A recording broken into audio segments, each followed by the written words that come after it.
कामयार को होश आता है तो उसे एहसास होता है कि मेरी और आयरा की शादी से एक बंदा खुश नहीं था।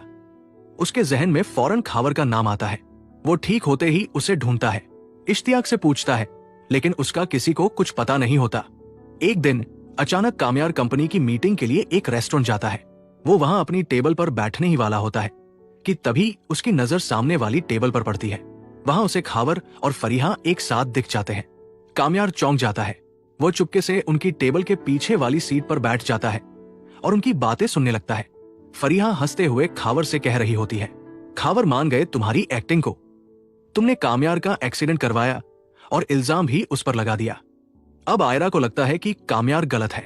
वो अब तुमसे नफरत करती है और बहुत जल्द वो तुमसे शादी के लिए हाँ कर देगी। ये सुनते ही कामयार के पैरों तले जमीन खिसक जाती है। उसे यकीन नहीं आता कि उसकी अपनी कजिन फरियाहा उसके साथ ऐसा कर सकती है। कामयार उसी वक्त अपना मोबाइल निकालता है और उनकी सारी बातें रिकॉर्ड कर लेता है। सबूत मिलते ही कामयार का खून खोल उठता है।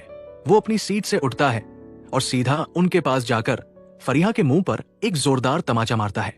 खावर ये देखकर कामयार पर हमला करने के लिए टेबल पर रखी कांच की बोतल तोड़ता है, लेकिन कामयार इस बार तैयार होता है।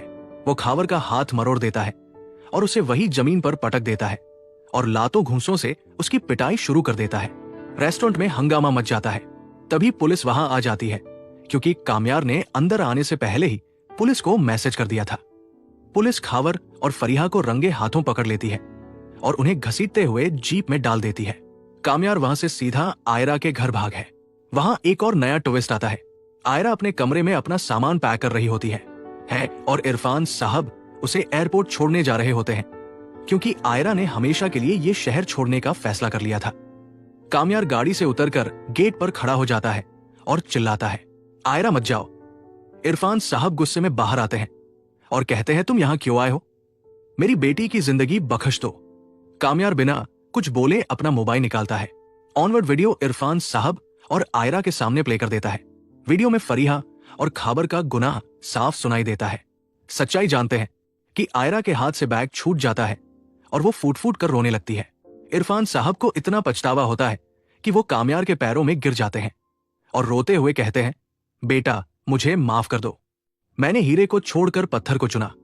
कामयार उन्हें उठाता है और गले लगा लेता है।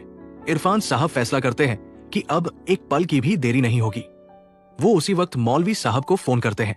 रात के वक्त ही घर को रोशनियों से सजाया जाता है। कामयार दूल्हा बनकर आयरा के सामने बैठता है। मौलवी साहब पूछते हैं, कामयार और आयरा, क्या आपको निकाह कबूल है? दोनों एक दूसरे की आंखों में देखते हुए कहते हैं, हमें निकाह कबूल है। निकाह के बाद इरफान साहब बहुत भावुक हो जाते हैं और अपनी बेटी को कामयार के साथ रुखसत करते हैं। कामयार आयरा को लेकर अपने घर आता है। कामयार की अम्मी नफीसा उनकी नजर उतारती है।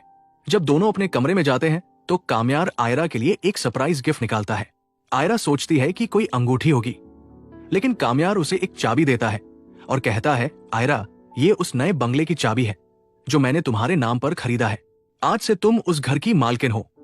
ये सुनकर आयरा की खुशी का ठिकाना नहीं रहता और वो कामयाब के गले लग जाती है। अगली सुबह जब दोनों सोकर उठते हैं तो देखते हैं कि इरफान साहब खुद उनके लिए हलवा पूरी का नाश्ता लेकर आए हैं। पूरा परिवार साथ बैठकर नाश्ता करता है और यहीं पर इस ड्रामे की एक हैप्पी एंडिंग हो जाती है।